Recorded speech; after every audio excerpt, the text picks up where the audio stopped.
What's up, guys? Mason the Brock Henderson here, and through to the next round of the FA Cup. Thank goodness, because that would have been really disappointing to get knocked out by Nottingham Forest, even though they are probably one of the better championship sides. But yeah, and on top of that, it was good to see some of the young players get a chance to play. So all three of them, I thought, did well. Loftus-Cheek unfortunately had to go off a bit early with whatever's been bothering him. Hopefully it's not too bad and he can get back to full fitness soon. But the other two, Hudson-Odoi and Ampadu, I thought did well too. But overall, first of all, let's talk about Sarri, because this lineup is not too bad. It's kind of what I expected coming into an FA Cup match against a lower league opposition.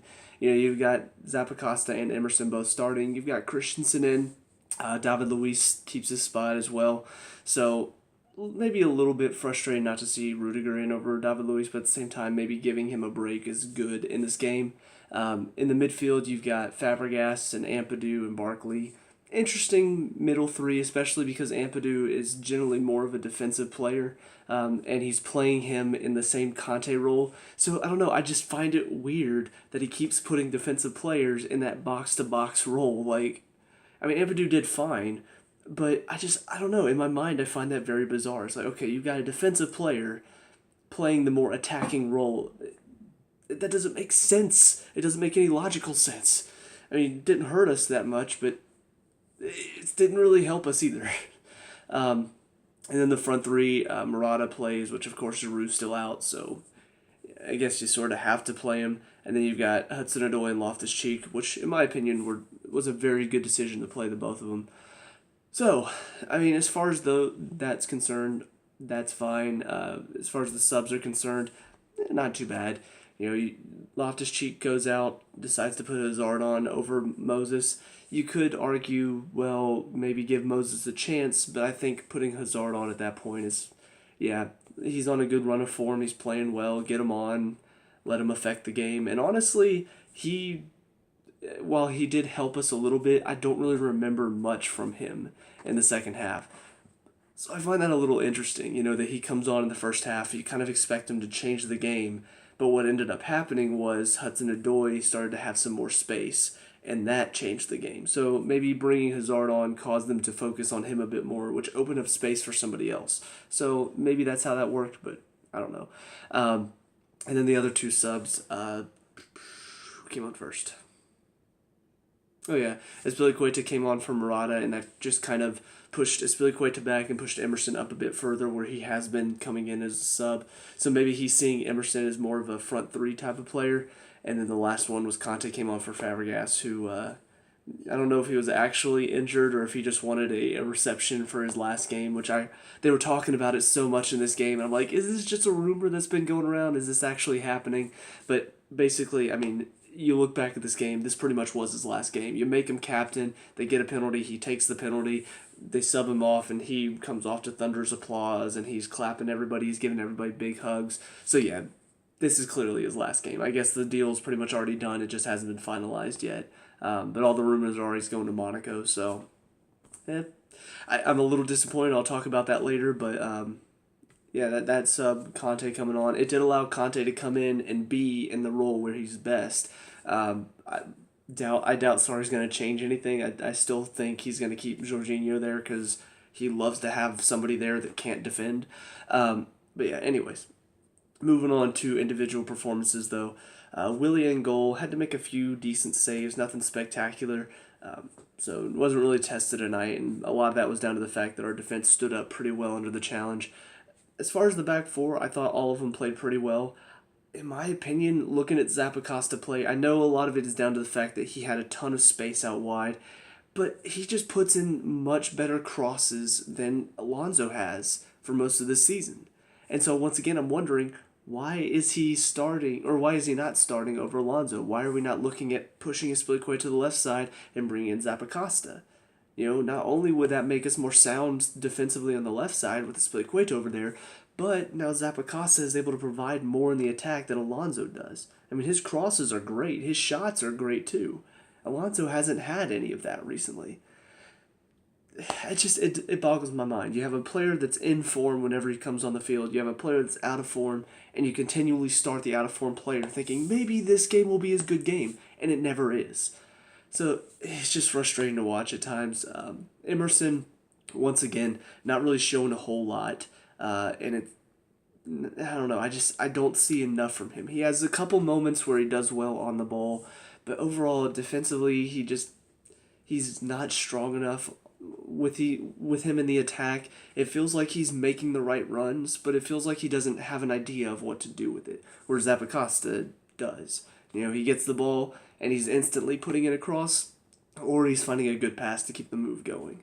So between the three fullbacks that we have that are more attack minded, I think Zappacosta just brings so much more to the field. As far as the center two are concerned, David Luiz, Christensen, both of them played pretty well. Christensen, I think, still looks a little bit lost in a back two. He's got to learn how to play there because you can just tell there are times when he steps out when he shouldn't be, or when he's under pressure and he doesn't have options, and you can just see it's not comfortable for him. It's not comfortable to be in a back two, but he's got to get used to it because we're not under Conte's system anymore. We're not going to play with a back three anymore, so he's got to learn to play in a back two, or else he's going to find himself pushed out the door, which is disappointing because he is a good defender. He's just not used to this system. So maybe playing it a bit more will help him grow. But you can see he's still not got it. Because against a team like Nottingham Forest, even, you can tell there are moments when he's lost or he's caught in possession and gives away the ball under a bad pass. So just those moments, because it's against a team like Nottingham Forest, it doesn't hurt us, but against better opposition, it's going to. And then David Luiz, didn't really have much to deal with today because most of the time they're coming down the wings, not so much through the middle. So, he did well in the moments he had to step up and make a good defensive challenge, or on the ball he had to find a good pass. He did well in those moments. But in my opinion, there's still too many moments where he gets caught doing something stupid, going into a challenge he has no right to. I can't trust somebody like that in our back line. I can't trust somebody who's going to make those mistakes in our back line. So take what you will from that, but you got to take the good with the bad sometimes. In the midfield, the three of them, Barkley, still not really doing much. I think I talked about this in the last game as well. He just looks like he's dropped off. On the ball, he's not as creative anymore. It looks like he's slower in possession. Defensively, he's diving into challenges, so he's not really helping us there. I don't know. He's really dropped off. And Kovacic, I don't know if he's out with injury right now, but in my opinion, I'd take Kovacic over Barkley again. Whereas kind of halfway through the season, it looked like Barkley had stepped up, and it looks like, okay, they're both competing for that spot. Now Kovacic is still staying the same. He's doing the same stuff he does every game, working hard. On the ball is creative. He works hard defensively, tracks back. Barkley's dropped off. So he's got to step up his game again, or else once Kovacic comes back from whatever injury he has, he's going to step right back into the team. Fabregas, like I said, it's his last game, and yeah, he missed the penalty. It was pretty poor. No reason to stop there. Just go through and hit your penalty. I hate it whenever players do that because it just doesn't do anything. It's not like it fools the keeper. I will say, though, that penalty was probably the worst penalty all around that I've ever seen. Because you have a player who stopped his momentum, so that's not right. The keeper is a half yard off the line, that's not right. You had about 10 guys, 6 from Nottingham and 4 from Chelsea or something. I don't know. It looked like just so many people were in the box before the ball was hit. I'm like, what was that? So many things that were wrong with that penalty, and the referee is just like, I see no problem with any of this. What? I'm not saying, give us another penalty, but it just seemed weird that they called absolutely nothing. They didn't say anything. It's just like, hey, there's no problems there. There were so many problems there. But anyway, as far as the rest of Fabregas' play, though, he played pretty well. I think we are going to miss him in the midfield because Jorginho has not been playing well enough. His passing has not been good enough, and Fabregas' passing is pretty good. He had a couple giveaways in this game, but for the most part, his passes are very constructive. They are very dangerous. Whenever he gets on the ball, the other team has to worry about where's everybody up top because he's going to find people. And unless it's Murata, most of the time that ball is going to end up being dangerous, being penetrative. But now we're losing him. So, yeah, I don't know if this was a sorry decision or a transfer team decision. Whoever it was, they're kind of stupid, though, because now you're leaving us with just Jorginho as our distributor, and he's not good enough. So, nothing we can do about it. It's something that I've been talking about over the past few games, how Fabregas is doing more than Jorginho. So what do? They sell Fabregas. Just like, Batshuayi's provide more than Murata. What should we do? Let's loan Batshuayi. Let's see, what else do we need? Oh, we need a left back. Let's not go get one. I could just keep smacking my head after all the transfer decisions because we are so dumb when it comes to transfers. I mean, really dumb. Let's see. On to the last one, Ampadu. In my opinion, probably the most impressive performance on the field because everybody else, even the ones that played well, players that I've seen play well before. Players that I've seen do well in their positions. Ampadu is a player that I've seen do well as a center back before. Midfield, though, I've only seen a couple games, and in those games he's looked a little bit lost. Today in the midfield, he looked solid. Defensively, he was working back for the most part. He was doing well in the midfield to try to put in challenges, try to stop their attack. But on the ball, too, he was keeping the play moving. He was doing well with his feet. In my opinion, he looked a pretty good midfielder. And especially because we are losing Fabregas, this might be a good chance for him to step up into the midfield. Because Kovacic is still out injured. Barkley hasn't been doing much. Loftus-Cheek, in my opinion, is better when he's further up the field than he is when he's in the midfield three. Conte, you're not going to knock Conte out of the starting position. He's still playing well, even though he's not in his best position. And Jorginho, a lot of people have been saying he has sorry nudes, and that's the only reason he's starting. I don't know if that's the case. It certainly feels like that's the case because it doesn't feel like he can do anything wrong under Sarri's eyes, even though he does a lot of stuff very wrong. But yeah, with all of these players, though, a couple of them out of form, a couple of them need to be pushed into different positions. This is a good chance for Ampadu to maybe step into the midfield and possibly take over that spot, at least while Kovacic is out. I still think Kovacic is better in the midfield than Barkley or Ampadu, but if he is out for a little bit longer, who knows? Maybe let's try Ampadu in there. Let's see what he can do because he looks pretty solid tonight. And then the front three, Hudson-Odoi, Loftus-Cheek, Murata. This one's going to be difficult. So first of all, Loftus-Cheek probably looked our best player in the first half. Just very aggressive. He's very good on the ball. I've talked about this before, how he just kind of has this sense of when he's running, he does well to keep possession even under challenges. Somebody pokes it off of him, somehow it'll bounce off his knee and right into his run somehow. I don't know how it works, but a lot of it is down to the fact that he's just not scared to run at you, and it's very effective at times. I hope it's not too bad whatever hurt him because we do need him. With Pedro still out, with Willian not performing very well, with the fact that we're probably going to need Hazard as this false nine again, we are going to need a player like Loftus-Cheek because he provides something that none of the other players we have up there do, and that's just an aggressiveness and a willingness to run at players, and the strength to knock them over under the challenge too. So I really enjoy watching Loftus-Cheek play, though. He's really grown as a player in confidence and in stature, and you can see he's definitely ready to step into the Premier League now and hopefully be effective for us. Hudson-Odoi, first half was not as noticeable, and like I said, I wonder how much of that is down to the fact that once Hazard comes on, now he's in more open space on the right side. But he just looks so much more effective in the second half. First half, he had a couple good moments, but second half, I can remember many more chances that he was able to create with the space that he had.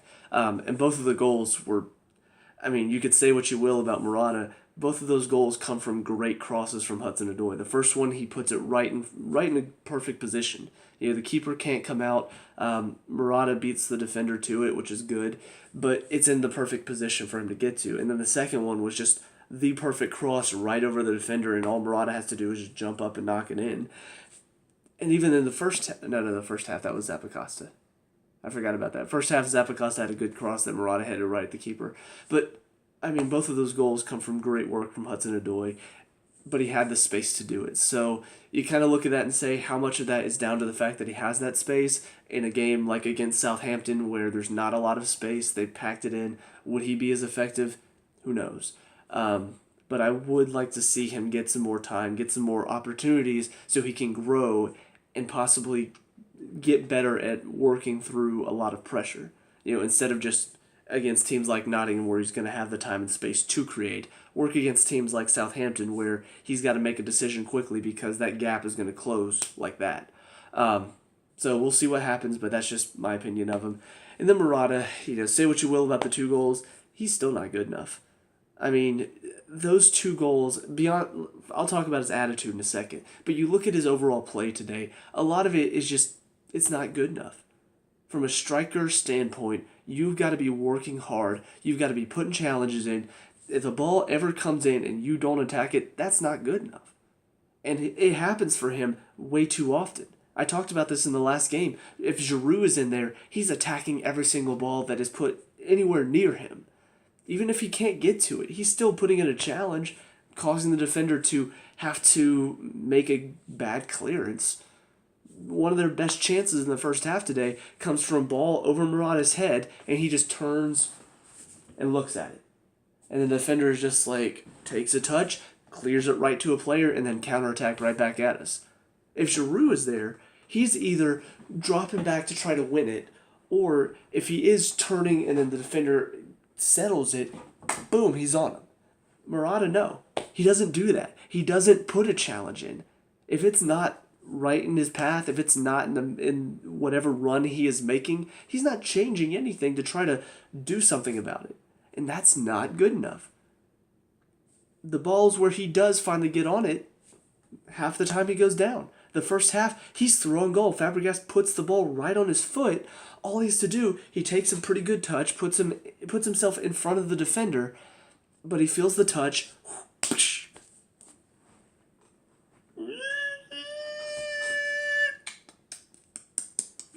Get up, you baby. So you got touched. Get up and play. That's so frustrating to me to watch a player like Marcus Alonso against Southampton. You're in behind, you feel the touch, you go down. Now you've wasted your chance. Because you're not a Liverpool player. And they're the only ones getting those cheap calls right now. So stop. Stop trying for it. And what's ironic is after that, because he gets all pissed and he starts yelling at the referee, guess what? Cross comes in, defender heads it out for a corner, but because Murata is right behind him, he gets a foul called on him because he pissed off the referee. I'm just those moments cause the referee to look at you in a poorer light, and you stop getting calls because of that. But he doesn't learn. Keeps doing the same thing. And now let's talk about his attitude. He scores 2 goals. What's his reaction?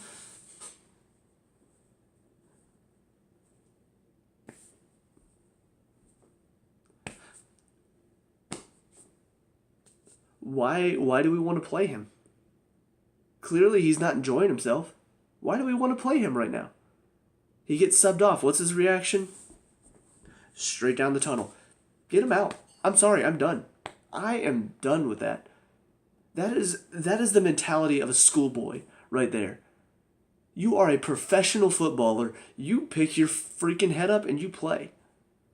I don't care. You are not 10 years old anymore. You do not get to sulk and pout because you're not happy.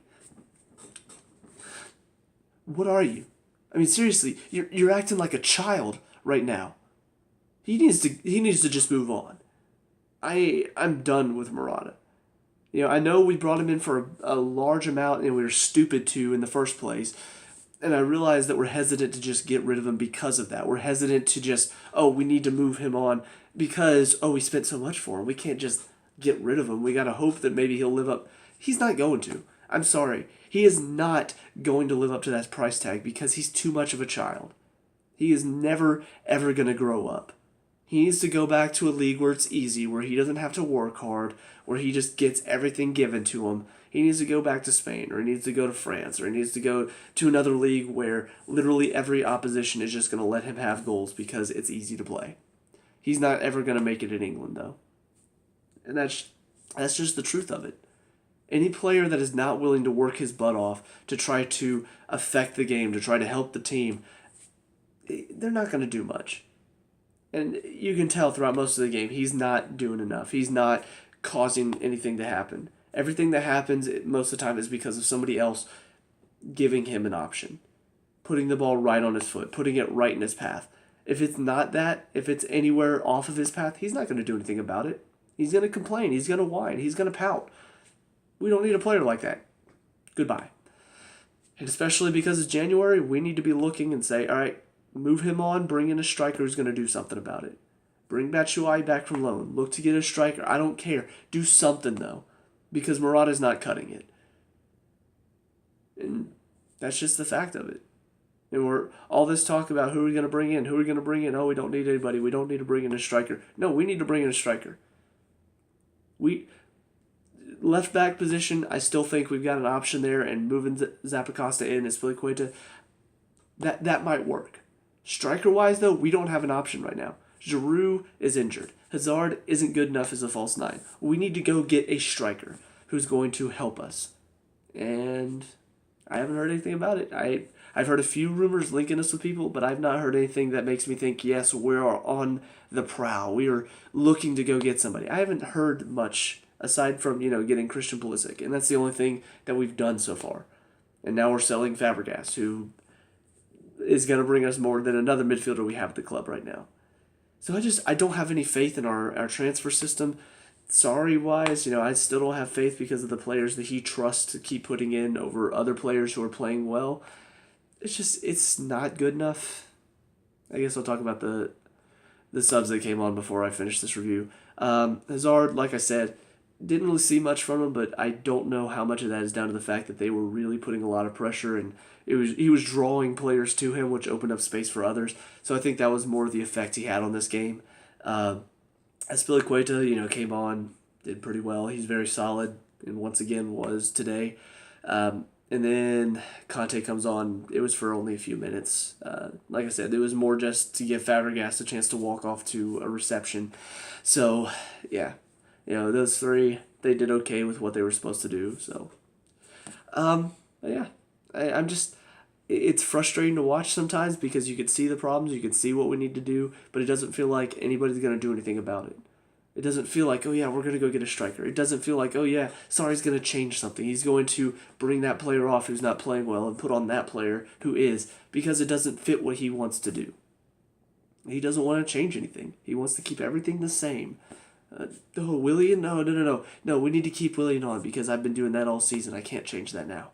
Oh, Alonso? Oh, no, we can't take him off because we need to keep him there because we need our left side to be completely weak defensively. That's what I've been doing all season. I can't change it now. Just grow up and make a change. See that you've got problems. See that you got to fix something. Do something about it. But nothing changes. And we keep narrowly winning. We keep losing and drawing games. I have not seen us look convincing except for maybe twice this season. Once was against Man City, and the other one was like one of the early games. We won 3-0, I don't remember, in the Premier League. I mean, obviously, cup games, we've won some of those convincingly, but, I mean, who have we really faced? Yeah, Liverpool, we beat them, but that was a narrow win, and it took Hazard coming off the bench and being a magician to do that. But most of these cup games, even if we won convincingly, it was like, oh, but it's lower league opposition. Who cares? So, yeah. I know a lot of people are going to be like, oh, you're just being too harsh. I don't think so. I'm just being realistic. I mean, we're not doing enough. To be a title contending team and look to win trophies, we're not doing enough right now. Tottenham, Liverpool, Man City, heck, even Man U, and sometimes Arsenal look better than we do. They look more. They look better on the attack. They look better defensively. Not always. I mean, Arsenal obviously defensively recently is not, but they still. Most of these teams look like they're growing. Most of these teams look like they're changing. They're winning games differently. Even if they slip up, it feels like they bounce right back. For us, it feels like it's just a yo-yo effect. We do well, we win a game, and then we lose. But then we bounce back and we win the next one, but then we draw the next one. But then we bounce back and we win, but then we lose again. It's just back and forth, back and forth, back and forth, and nothing feels like it's changing. Every game, even if we win, even if we lose, even if we draw, it feels like the same exact game over and over and over again. We struggle to score. We keep a lot of possession. We struggle to score. We keep a lot of possession. And it's just a matter of, do we finish or do we not? And if we do or do not finish, does the other team break us down and do they finish their chances? It's too easy. It's too easy to figure out. It's too easy to break us down. We've got to do something differently, but Sarri's not going to, and that's why, in my opinion, he needs to be moved on as well. He's not doing enough as a manager for me. So, yeah, that's it for me. Let me know what you think down in the comment section below. What were your thoughts on this game? Let me know. We can talk about and discuss all the good stuff. Leave a like and subscribe for future Chelsea reviews, and I'll see you guys in the next game. Peace out.